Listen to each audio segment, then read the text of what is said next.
ce que signifie être spirituel et détaché. C'est le thème d'aujourd'hui en espérant que vous soyez inspirés par ce sujet. Ce programme est enregistré à l'origine par Ricardo Mello de l'Institut Namasté le 19 juillet 2018. Les audios sont préparés par des volontaires de la pilule inspirante. Notre équipe de collaborateurs a toujours besoin d'aide. Soyez vous aussi volontaires de notre cause. Rejoignez notre page sur Facebook, Pilule Inspirante. Bonjour mes amis, bonjour, je vous souhaite une excellente journée.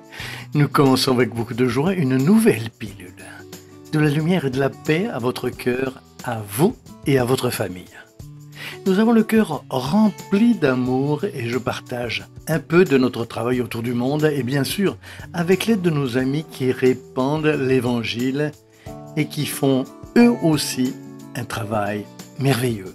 Quelle joie de travailler dans le domaine du bien, de la fraternité. Aujourd'hui, j'aimerais parler d'un sujet très important. Qu'est-ce que être spirituel signifie pour vous? Qu'est-ce que être détaché signifie pour vous? Je me rends compte que beaucoup de gens font tout un plat de ce concept. Dans la pilule du soir d'hier, questions-réponses, j'ai parlé de la difficulté de certaines personnes. D'ailleurs, vous pouvez participer à nos pilules du soir. Envoyez-nous vos questions et vos doutes.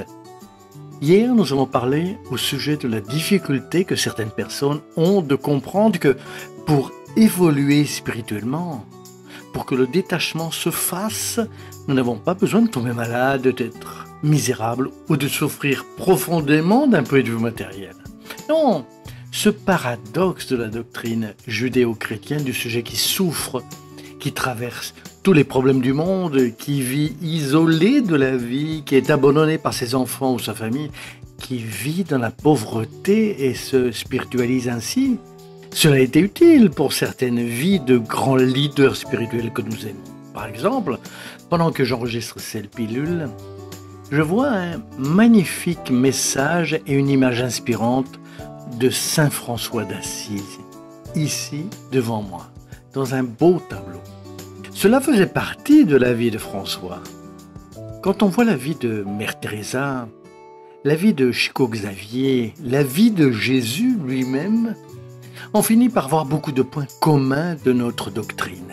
Des êtres qu'on aime beaucoup, que nous avons appris à apprécier, à suivre leur enseignement, mais aussi, c'était des vies vécues dans certaines existences spécifiques, avec des besoins spirituels spécifiques de chacun, dans un temps précis. Aujourd'hui, nous vivons dans une nouvelle ère. L'âge actuel est l'âge de la transition vers un monde de régénération.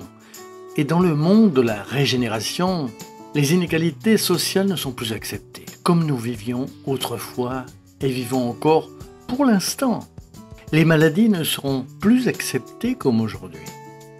Le monde régénéré, régénérant, par l'information des esprits les plus évolués, les plus parfaits, c'est un monde dans lequel l'égalité existe à un niveau beaucoup plus élevé qu'elle ne l'est actuellement, dans lequel nous avons des existences plus longues, par conséquent beaucoup moins de maladies physiques. Le niveau d'équilibre moral et spirituel est beaucoup plus élevé que celui actuel. Le paradigme en est un autre. Alors, aujourd'hui, ce qui nous conduirait dans ce monde, ce n'est plus la misère, la maladie et ce genre de symboles ou la symbologie qui ont attiré notre attention à nous tous dans une autre phase de l'évolution de la planète. Bien au contraire, ce que les amis spirituels nous ont dit, c'est aussi la mission de l'Institut Namasté de diffuser ce concept. C'est de casser ce paradigme absurde qui s'est installé dans les esprits, y compris les religieux. Et c'est là le problème, parce qu'ils ont le pouvoir d'influencer beaucoup de gens. Il y a beaucoup de religieux qui projettent les ombres intérieures de leur propre inconscient, les fantasmes de religiosité enveloppés de ce qu'ils interprètent eux-mêmes. Des religions traditionnelles basées sur l'histoire passée, ignorant le monde actuel, le présent. Ensuite, les personnes projettent tout cela à ses propres peurs de grandir matériellement, de vivre légèrement, sans culpabilité et heureux dans la matière, comme si c'était par la souffrance que nous pourrions atteindre le royaume des cieux. C'est absurde et un manque d'affection et de respect pour le moi divin, le moi sacré. De penser ainsi, et pire encore, c'est répandre ses idées au nom de Dieu comme si c'était le but central. La preuve que ce n'est pas le cas. Et c'est que si nous devions souffrir à ce niveau tout le temps pour atteindre Dieu, pourquoi le Seigneur de la vie nous permettrait-il de progresser dans le domaine de la science, de la philosophie et même dans le domaine de la religion? Pourquoi le Seigneur de la vie permettrait-il une amélioration de la qualité de vie sur toutes les planètes et ici sur Terre? La réponse est évidente. Parce que c'est cette voie-là et pas le manque que nous avions dans le passé. La pilule d'aujourd'hui veut donc vous inviter à réfléchir sur ce qui compte vraiment. Le détachement de la matière signifie la croissance morale, la congruence spirituelle. Nous devons être spirituels sans être matérialistes. Beaucoup de gens sont matérialistes, attachés à la matière et ne deviennent pas spirituels. Quand nous ne sommes intéressés qu'à acheter des choses au lieu de nous connecter aux autres, cela nous matérialise. Lorsqu'il s'agit de position sociale, de statut, au lieu de grandir en tant qu'être humain, cela nous relie à la matière. Il ne faut pas renoncer à être en contact avec la nature et en prendre soin. Il ne faut pas jeter les ordures dans les rivières, dans les rues. Nous ne devons pas maltraiter les animaux, nos magnifiques amis. Dieu merci, dans d'autres pays du monde, les animaux sont très respectés. Je vois ça quand je voyage dans les pays étrangers, où cela, c'est une réalité depuis longtemps. Cette tendance qui nous invite à élargir notre vision de la vie, à nous connecter avec l'essence du respect de l'animal, qui évolue également. Cela nous rend plus spirituels.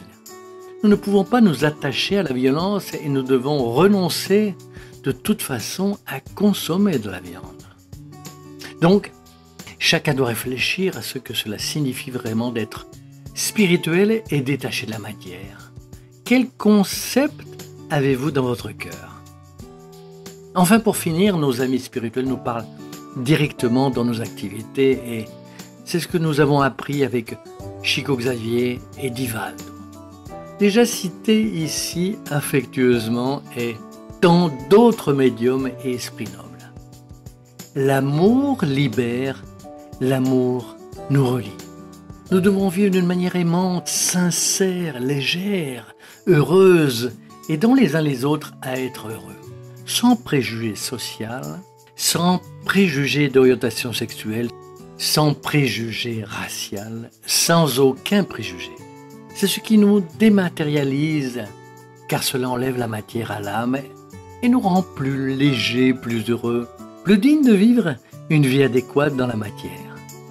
Mon souhait aujourd'hui, c'est comme toujours, c'est que vous deveniez une personne de plus en plus libre, plus bénie, plus aimante, sans aucune sorte de projection d'un passé inconscient que l'humanité qui n'a définitivement plus besoin. Prospérer, oui, avec dignité, avec respect, avec moralité. Aider les autres à grandir avec vous en créant un monde meilleur autour de vous.